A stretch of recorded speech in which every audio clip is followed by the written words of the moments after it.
പെസഹ തിരുനാളായിരുന്നു നമ്മുടെ കർത്താവ് സംബന്ധിച്ച അവസാനത്തെ പൊതുപരിപാടി. ഈശോയ്ക്ക് ജനങ്ങളോടുള്ള സ്നേഹത്തിൻ്റെ ഒരു യഥാർത്ഥ ചിത്രം നൽകാൻ എരിവോടുകൂടി അവിടുന്ന് ശ്രമിച്ചു.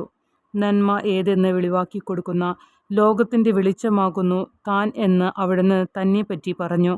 ആത്മാക്കൾക്ക് സ്നേഹത്തിൻ്റെയും വിശുദ്ധിയുടെയും വെളിച്ചം നൽകുന്ന ഈശോയുടെ ഈ ആശയവും അന്ധന് കാഴ്ച നൽകാൻ ചെയ്ത അത്ഭുതകൃത്യവും തമ്മിൽ ബന്ധിപ്പിക്കുകയാണ് തൻ്റെ സുവിശേഷത്തിൽ വിശുദ്ധ യോഹന്നാൻ ചെയ്തിരിക്കുന്നത്.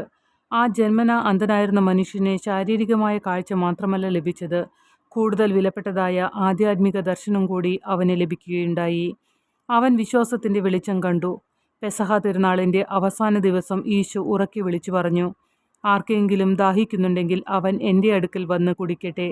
എന്നിൽ വിശ്വസിക്കുന്നവനിൽ നിന്ന് വിശുദ്ധ ഗ്രന്ഥം പറയുന്നത് പോലെ ജീവനുള്ള ജലത്തിൻ്റെ ഉറവയൊലിക്കും.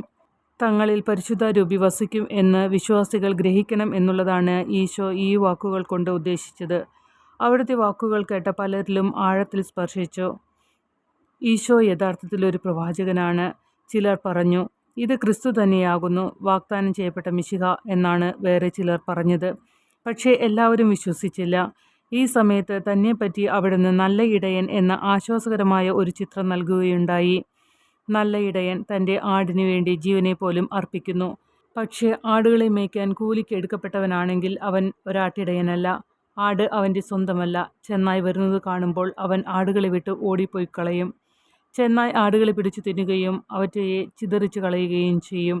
ആട്ടിടയൻ തൻ്റെ ആടുകളെ സ്നേഹത്തോടെ സംരക്ഷിക്കുന്ന ഈ ആശയമുണ്ടല്ലോ, അത് ജനങ്ങളോടുള്ള ക്രിസ്തുവിൻ്റെ സ്നേഹാധിക്യം മനസ്സിലാക്കുവാൻ ഏറെ സഹായകരമാണ്. ആട്ടിടയന്മാർ കുന്നിൻ ചെരുവുകളിൽ ആടുകളെ മേയിച്ചുകൊണ്ട് നടക്കുന്നത് അവിടെ വളരെ സാധാരണമാണ്. എൻ്റെ പിതാവ് എന്നെയും ഞാൻ എൻ്റെ പിതാവിനെയും അറിയുന്നതുപോലെ എനിക്കെൻ്റെ ആടുകളെ അറിയാം. ഞാൻ എൻ്റെ ആടുകൾക്ക് വേണ്ടി ജീവൻ ബലിയർപ്പിക്കുന്നു. ഈ കൂട്ടത്തിൽ ഇല്ലാത്ത വേറെ ആടുകളും എനിക്കുണ്ട്. അവരെയും എനിക്ക് തെളിച്ചു കൊണ്ടുവരണം. എൻ്റെ ശബ്ദം അവർ കേൾക്കണം.